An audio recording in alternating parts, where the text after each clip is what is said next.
Hello, this is Billy Core from the Nostalgia Mall, and today we're going to be taking another look at the Dell Dimension XPS T550. Last time we saw this, we did some upgrades and maintenance on it, as well as a OS reinstall. But today we're going to take a closer look at it and actually use it and see what it can do. I got this computer in that huge lot from Tennessee back in February, as you recall. And this is one that I don't know if I'll get a whole lot of use out of it because it's a Pentium 3, and I already have a Pentium 3 over here and a Pentium 2 over here. But I still really like this computer, and I kind of want to keep it around because I don't have any other Dells from this era. I did have a Dell Dimension 4100 at one point in the same case design, which I did get a 4100 in this lot as well, but I wound up giving that to LGR. But this one is a Pentium 3 550 megahertz. Has an unknown amount of RAM, 128 megs. We tried to do 256, but one of the sticks was bad in the previous video, so we had to take it back down to 128. Has a 32 gig SD card in place of the hard drive. And I upgraded the CD-ROM drive that originally came with it to this DVD-RW drive, mainly because I needed the CD-ROM out of here for another project. And I just threw this one in here to make it look complete. And the drive does work just fine. And we even have a zip 250 drive. I've never had a 250 meg zip drive before. I've only had 100 meg models. We've got a floppy drive here. And I added a little flare from Geek and Spiel with this old style Made in the USA Dell logo. And I'll tell you a funny story about this computer. I may have almost wound up with one of these as my main computer back in the year 2000 if I'd been a bit smarter. You see, back in April of 2000, my dad decided to buy me my first computer for my own self. And I was talking to my best friend at the time in elementary school, asking him what I should get because he was also really into computers like I was, and he told me to get a Dell because they were really good, and I wish I'd listened to him. But because I was impatient and I wanted a computer today, we instead went to Best Buy, and I wound up with this thing. Yeah, I could have gotten a nice Dell like this, but had to go with the E-machine. But anyway, that's all in the past. And we'll turn it around here. I shouldn't be doing this with this desk. And on the back we got our power supply, 2 PS2 ports, 2 USB 1.1 ports, serial, parallel. We've got a video card here that we added in the previous video because it was missing it. This is a Rage 128, I believe, in the AGP slot. There's our SD card adapter and a handy rear-mounted bracket. Network card and a Crystal ISA sound card. This originally had a Real Vortex 2 in here, a Turtle Beach model, a PCI sound card. Those are nice, but some of the DOS games I tried on here with that sound card were a little bit on the glitchy side, so I replaced it with an ISA sound card, this Crystal sound card. I believe this originally came in an Acer computer. I had this in my Carolina Flyer Pentium 3 system until recently, when I upgraded it to a Sound Blaster AUS64. But this card is very unique in its own right, and we'll check that out when we get this computer up and running in a moment. Alright, we'll take the side panel off. It's a little bit cluttered in here.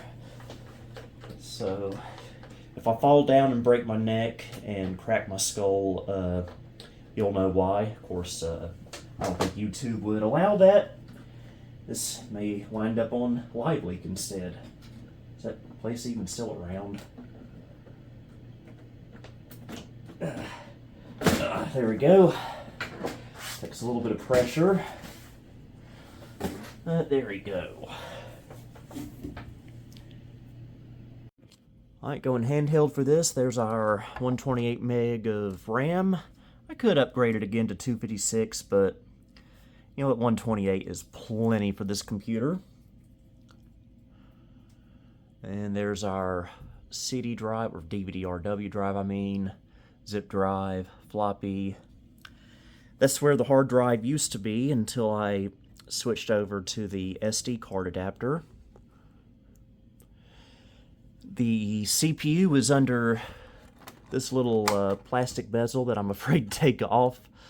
But this is actually a slot 1 Pentium 3 system, making this a 440BX motherboard. Probably one of the best chipsets I've ever used on a vintage motherboard. My custom-built Pentium 3 over there has a 440BX in it as well. Highly recommend them. There's our ATI video card. Does it say what it is? Okay, it's a Rage 128 Pro. This computer would have originally come with a similar ATI Rage card. There's our SD card adapter. There's our network card. And our Crystal ISA sound card. Anything else of interest? Oh yeah, the only caveat to these Dell computers from the late 90s, early 2000s is that these power supplies are actually proprietary. Yes, you get your standard ATX motherboard power cord there, but you also get this weird little extra cable here, so if this power supply goes, we're in trouble. Well, let's go ahead and get the computer put back together and we'll fire it up. And if you want to look up the history of this computer, here's the service tag and express service code. Okay, got it hooked up to my KVM switch over here with a somewhat matching Dell Trinitron monitor from the year 2000. I'm not sure when this Dell computer exactly originates from. I'm guessing late 1999, early 2000. But anyway, let's power it up.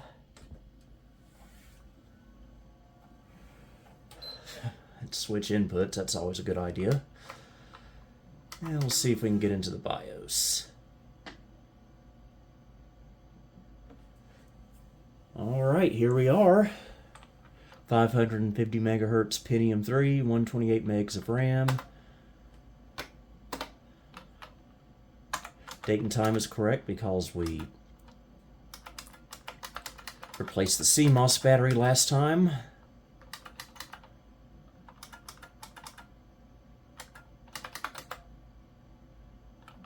I had to disable the parallel port, unfortunately. It was causing a resource conflict with the MPU 401 portion of the sound card, which is actually kind of important for this particular sound card, so had to think, well, am I going to be plugging any printers up to this? Nope, so off goes the parallel port. Sound card is more important. And there's all the rest of the info there. I'm not sure if this is the latest BIOS or not. I should probably update it if it's not. Or not.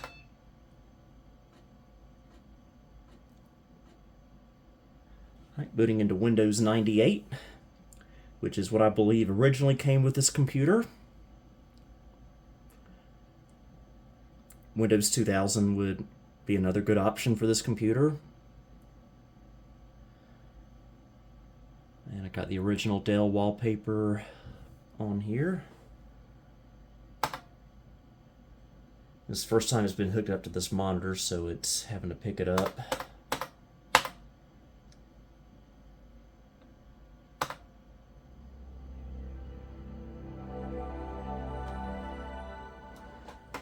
This resolution's a little too high. Last monitor I had it on was a 1280 by 1024. So let's take it down to 1024 by 768. And that's a lot better. Okay, let's go to Device Manager. I've got the Dell OEM stuff in here that I believe comes with the Restore CD that we used. And this is 98 second edition because we do not allow first edition in this household. Rage Fury Pro / Expert 2000 Pro for video. There's our new monitor. Got a 3-COM network card. And our Crystal plug-and-play sound card. And all our motherboard goodies and USB controller. We'll do a quick DX diag. No, I do not want to do that.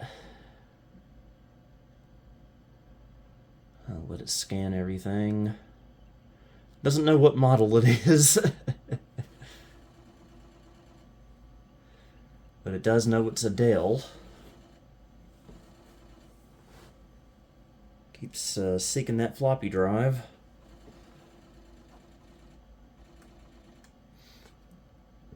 I've got 16 megs of video memory.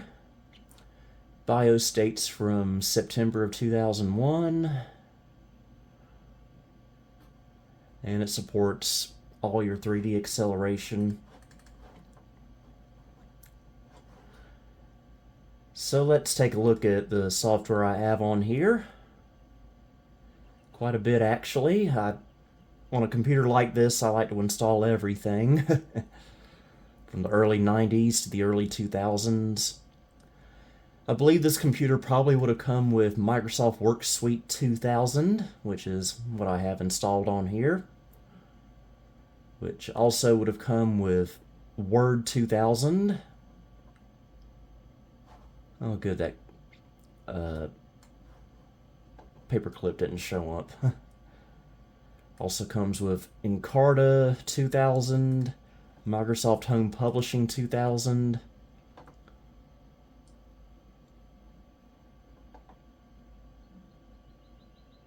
Oh, how pleasant. This is kind of the poor man's version of Microsoft Publisher, I guess. Let's see if we can make it. Well, never mind, we're not going to make a calendar today. We don't have the CD. Picture It Express. Expedia Trips, Streets and Trips. Also requires the CD. Would have been neat to see my city in the year 2000, or 1999, I guess. We'll do that another day. Yeah, I know. Power DVD on here, and Easy CD Creator 5 Basic. That probably would have come on here as well. If it had come with a CDRW drive, that is. Like I said earlier, this originally had a standard CD-ROM drive, which got moved to another computer that needed it more. And what else do we have on here of note? Not a whole lot. Just the standard fare of programs I put on here. Office 2000 is on here as well.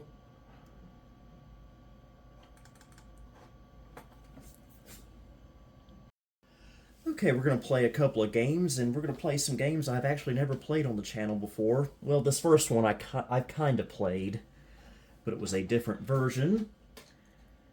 I did some searching and found the original version of Daytona USA for Windows. Now, I've had the deluxe version run on Windows before, but the music is not quite right. This one has the correct music, well, the music from the Sega Saturn version. So this one is superior in my book.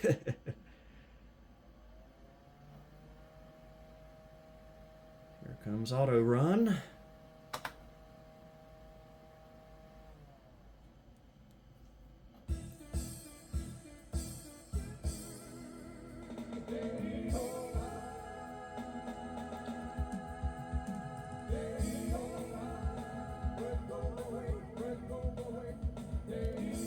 Yep, just like the Saturn. So this was actually one of the first console games I ever played. Please select a race course. Beginner. Please choose manual or automatic transmission. The graphics look pretty good in this game, and you can actually tone it down far enough that it'll run on a Pentium 100 pretty decently. Oh man, I forgot my controls!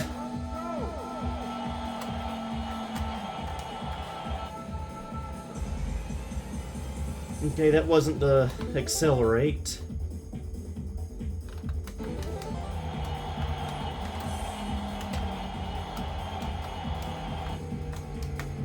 You see, this is why I need to practice off camera.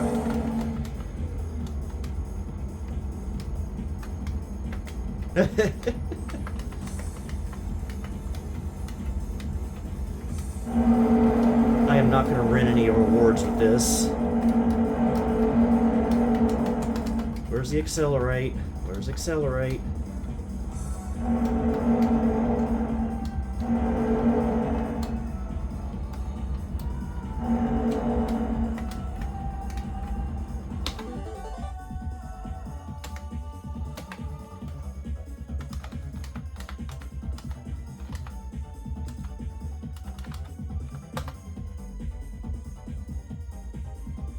Okay, it's X. Let's restart. 3, 2,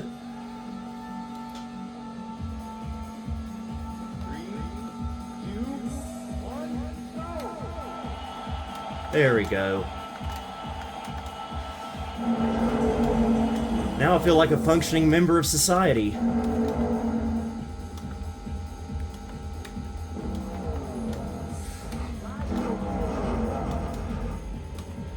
But this doesn't mean that I'm going to be any good at it. Because I'm usually not. I think I've only gotten first place in this game maybe a handful of times, if that much.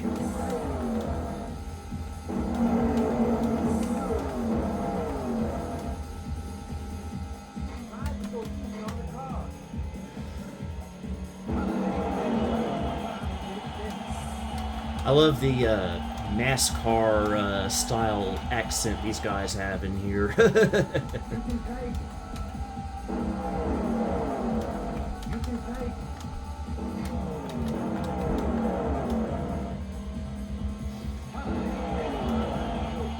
I have played the arcade version before, and it's really cool. If I had a big finished basement, I'd love to have the original Daytona USA machine in there.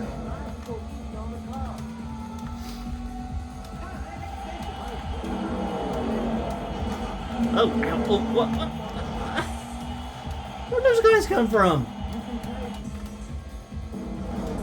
I don't watch any NASCAR, but I don't think that's legal. Of course, I'm not driving any better.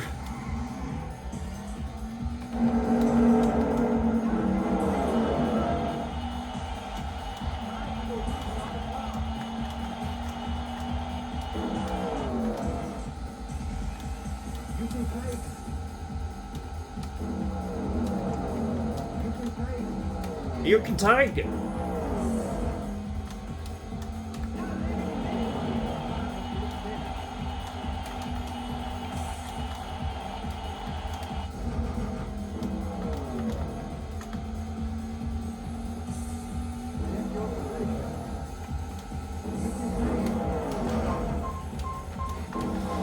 Come on, come on. I don't know if we'll make it to the end of this final lap.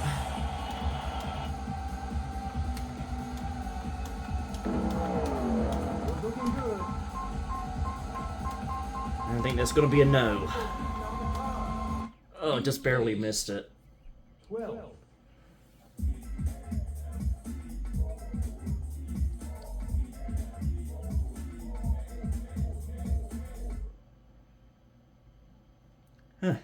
Don't even get to put my initials in.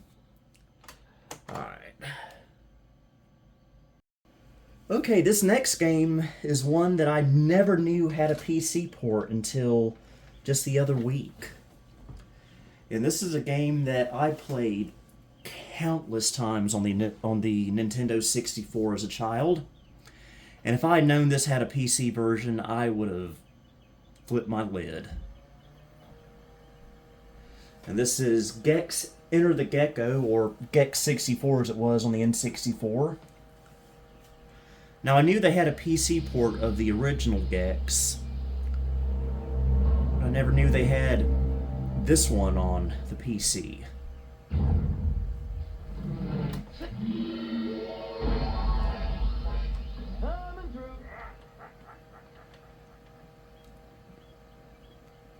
I think I was one of the few people in the world back in the late 90s that really did enjoy the Gex games. I thought he was funny.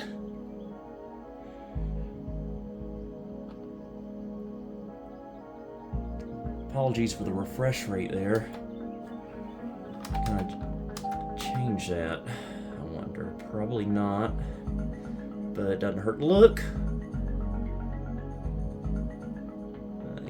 All you can do is control the speakers and controls. Maybe once we get in the game, it'll get a little bit better.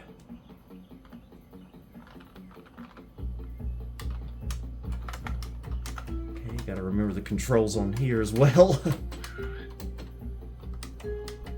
This is better to play on a joystick or a gamepad than the keyboard. I will hand it to him. It does have WASD controls.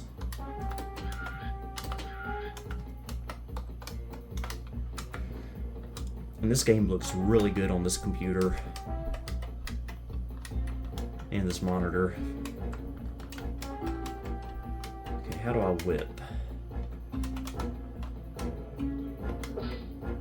K. It's the K key.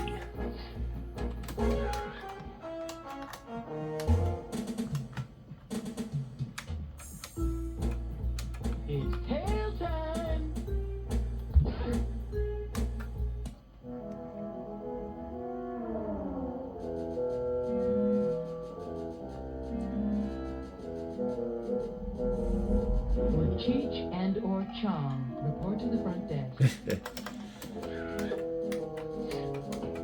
Okay, J is jump.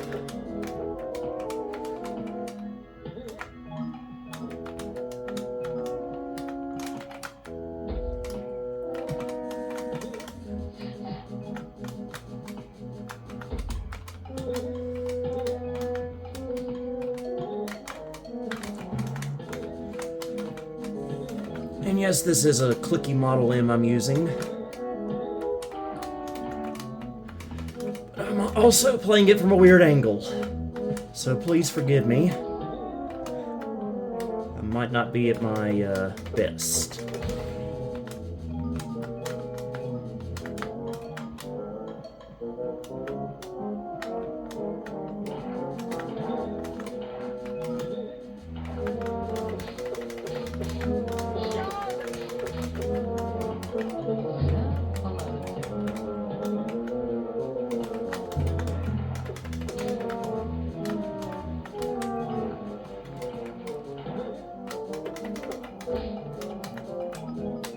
Does look better than the N64 for obvious reasons.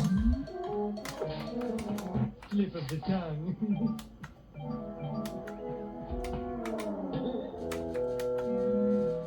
And now let's go into the Bugs Bunny parody.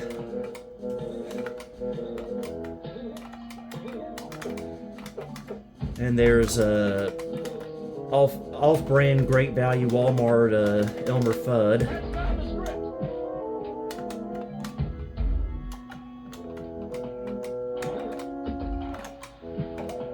Come on.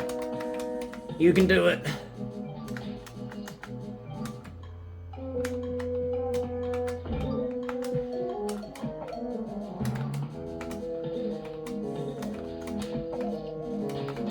And I should also probably mention when I play this on the N64, I used it with a Game Shark.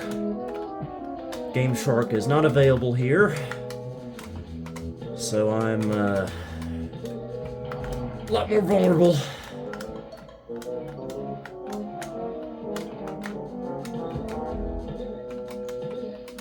Can I make it to the hole? Yes. Sorry, Charlie. Okay, there's a checkpoint.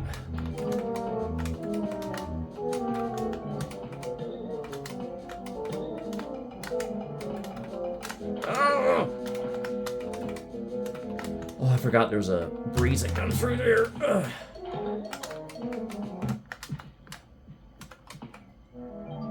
I'd like to make it through this level.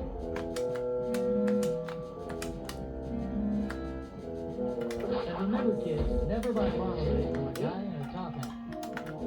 Okay, I'll remember that. Never buy marmalade from a guy in a top hat. Oh, you gotta be kidding me.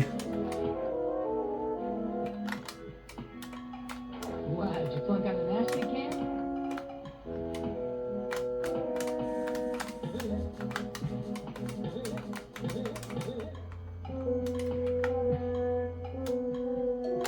Oh. Again, this is easier on a joystick and a gamepad.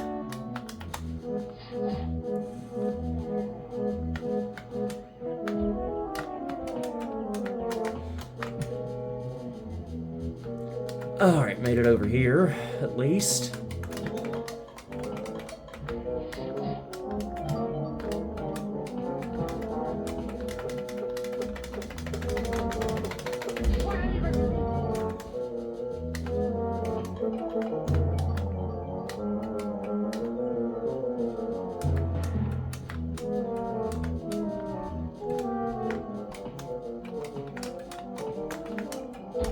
And here's our Roadrunner Coyote parody, I guess.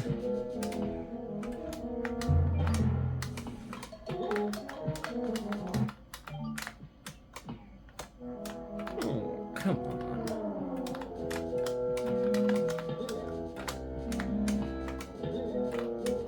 You know what? I think we've had enough of this. Okay, now on to the sound card. Again, this is a crystal plug-and-play sound card. Even though it's an ISA sound card, I could not for the life of me get it to work in Windows 95. I could only get it to work in 98. But this computer runs 98, so no big deal.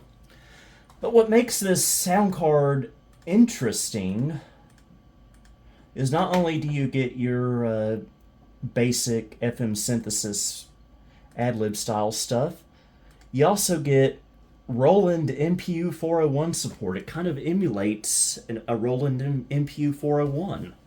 So we'll do a comparison. We'll switch it to Crystal FM synthesis. And we'll go to our MIDI files.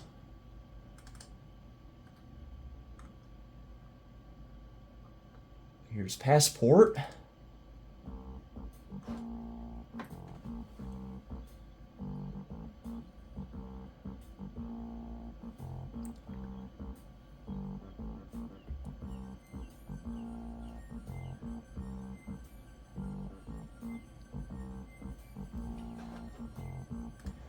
And let's switch over to Roland MPU 401.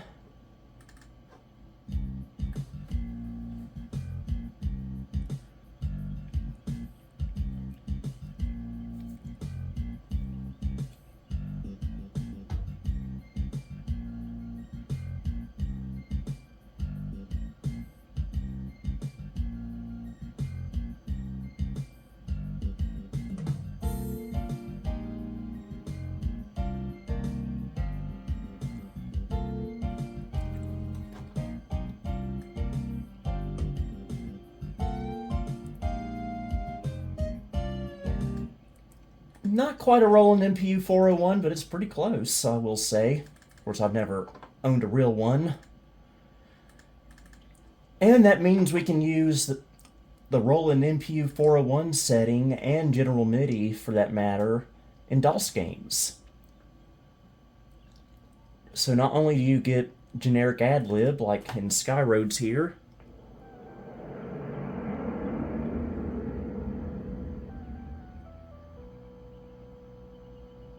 which is a little quiet,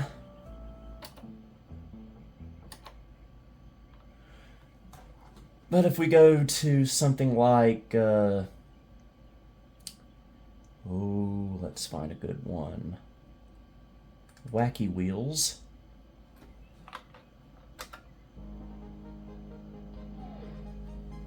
Right now it's using the ad-lib or the FM synth.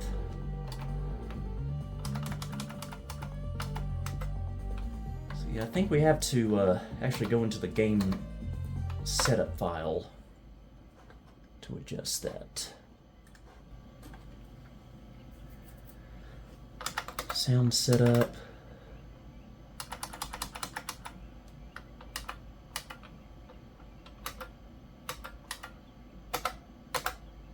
Now, general MIDI, that's not quite MPU 401, but close enough.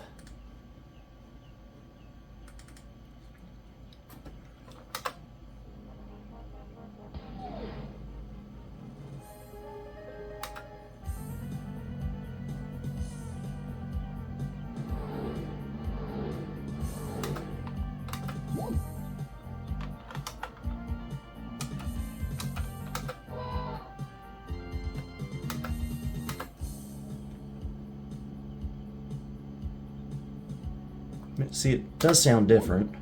Of course, I imagine if you played this on any other sound card, it would probably sound very similar.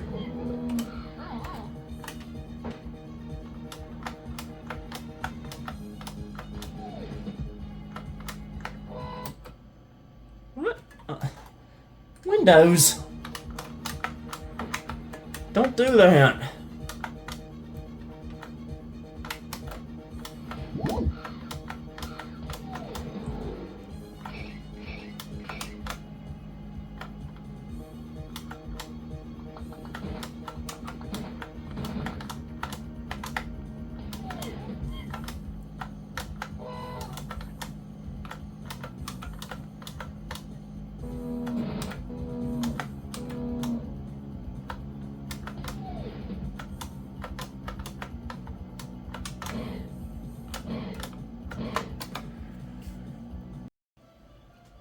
And we got Doom.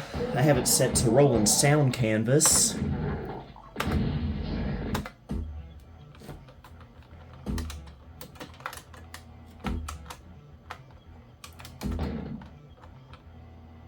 So it's nice to have a sound card that can do both of these modes, MPU 401 and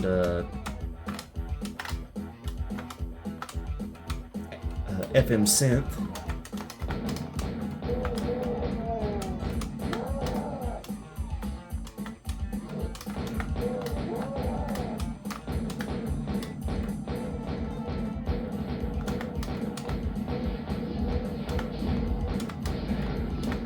Can you believe when I was 7 years old, my dad let me play this?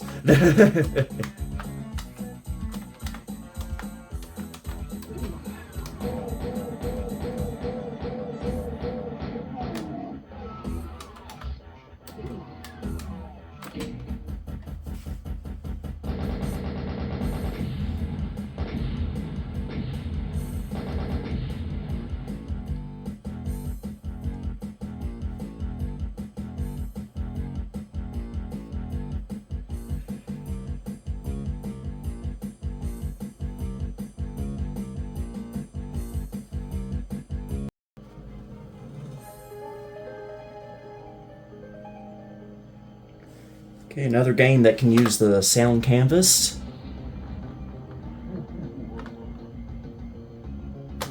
Hocus Pocus. Sounds a little funky, but it has its own charm.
get out of here.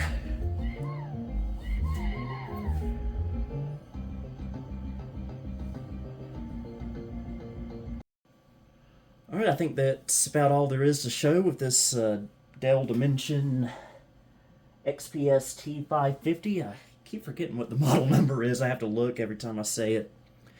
But this is a computer I do recommend for people who are just getting started in the vintage computer hobby. This is one of those computers that'll play just about anything that you throw at it. Since it has the ISA slot and a nice Pentium 3 at a decent speed, and you can run Windows 98, which is compatible with about everything.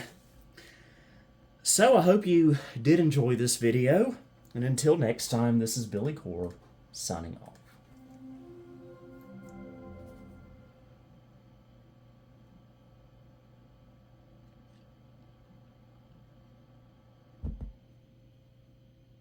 Thank you for visiting the Nostalgia Mall. If you liked what you saw, please like, subscribe, and follow me on Facebook and X. You may also support me on Patreon if you'd like. Until next time, this is Billy Core, signing off.